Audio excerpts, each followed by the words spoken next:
Hey, what's up guys? Thanks for stopping by the channel. So for this video, we're going to be checking out some leather straps from the Italian brand Colareb. But before going too much into the review, I do want to be fully transparent in that I reached out to Colareb directly and they kindly sent in these straps in front of me for free to the channel and I don't have to return them afterwards. So please keep that in mind during the review portion of this video. I just want to be fully transparent about the process. So we do have two different straps in front of us. On the left hand side, on my Tudor Black Bay GMT, is their Spoleto brown leather strap. And then on the right hand side, for my Mako USA 2 from Orient, is their Venezia gray leather vintage strap. So why don't we start from left to right, and we'll go over the Spoleto strap that's affixed to my Tudor Black Bay GMT here.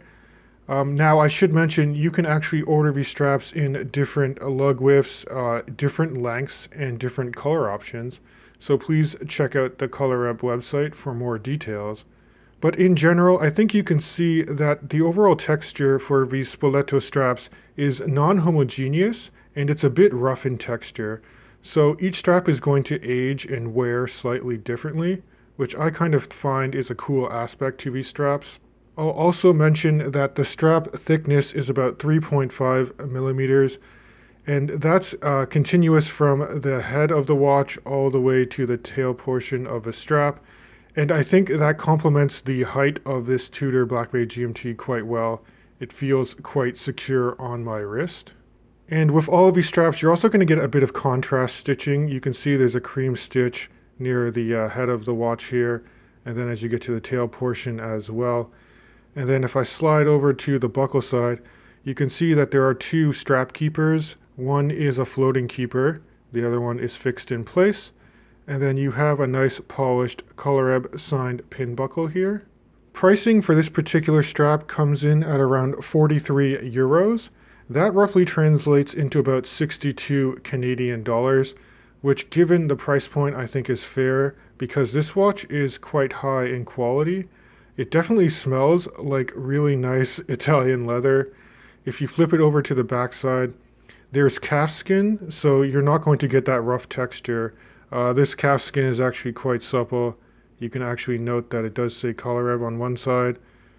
And then it does identify that this strap is made in Italy on the underside as well. One potential point for improvement they could have done with this strap is ensuring that the lug widths were finely executed, because the Tudor Black Bay GMT, as well as the Mako I'm going to be talking about later, has a 22 millimeter lug opening. But if I actually measure this with my calipers, you can actually see it's a bit wider than 22 on the tail side here.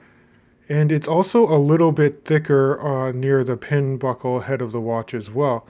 So I actually had to try and squeeze this strap through the lugs.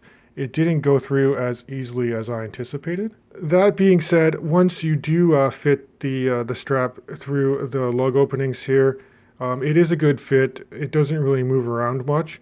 And there is a bit of a taper. So from about 22 millimeters at the head of the watch, you get about a 2 millimeter taper down to about 20 before you get to the tail portion. And here's a quick wrist shot just to show you how this Spoleto strap pairs with the Tudor Black Bay GMT. On my wrist, which is about 7.5 inches for reference, that comes to about 19 centimeters in circumference if you're going to use the metric measurement. So why don't we transition over to the Venezia gray vintage leather strap here, which is also really nice. I do like the vintage characteristic, and you can see that this leather kind of has a bit of a marbly, sandpapery texture to it. So again, it's also going to age a little bit differently depending on what strap you get. There are, of course, different color options and different lug widths for this strap as well. I will say, similar to the Spoleto strap here, that the actual lug opening was a bit wider than the suggested measurements when I purchased it. Now if I flip over the Venezia strap, you can actually see that this one comes with quick release spring bars, which is a nice touch. The underside is also calfskin leather, so you get a nice supple texture against your wrist. and then turning it around so you can look at the pin buckle. Again, nice polished pin buckle, Colareb branded, and then you still get the same two floating keepers. And the thickness on this guy is a little bit less at 3.4 millimeters thick, but it's a perfect size, especially if you're going to be throwing it on dive watches, which I know is kind of taboo for a lot of people, but this pairing looks amazing in my personal opinion. The Venezia strap is slightly more affordable, coming in with a price tag of around 39 euros. That translates to about 56 Canadian dollars. And that's well within my comfort zone for getting a fine crafted leather strap. I'm usually comfortable spending between $40 to $70 to get a good quality strap to pair with a watch. And both of the straps featured today I do think are really good for quality in terms of the leather being used, the texture, and the stitching that's done. It's a similar contrast cream stitch as you would find on the Spoleto. So here's a quick in-studio wrist shot of how this Orient Mako USA 2 looks paired up with this Venezia gray vintage leather strap. And I do think it balances out the head of the watch quite well. It's very sturdy and quite supple and comfortable to wear for long periods of time. So this is my quick overview for these Italian leather straps from the brand Colareb.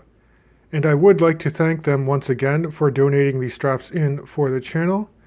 As somebody who does like to swap out straps often on pretty much all their timepieces, I can say that I do think that the quality for these straps is there given their asking price. Now of course there could be some subtle refinements to these straps, starting with the lug width for these watches. So the actual dimensions specified for these straps should be 22 millimeters, but they were slightly wider than those specifications. It could just be luck of a draw with these straps. I hope this is something that Colareb can continue to refine when ordering these straps in the future. And the last potential improvement I could suggest is I do find that the pin for the buckle portion of this specific Spoleto strap is a little bit wobbly and a little bit thin. So it would be nice to make them a little more robust and thicker. But of course, that being said, once you do have this strap on the wrist, it feels very secure. So that's a minor nitpick overall. And as always guys, I'd love to hear your feedback in the comments section of this video. Have you guys experienced owning Colareb straps in the past? Would you recommend them for different watches? And if you also enjoy this content, please consider subscribing to the YouTube channel. It does help me out a lot. And as always, I can't wait to catch you guys in the next video.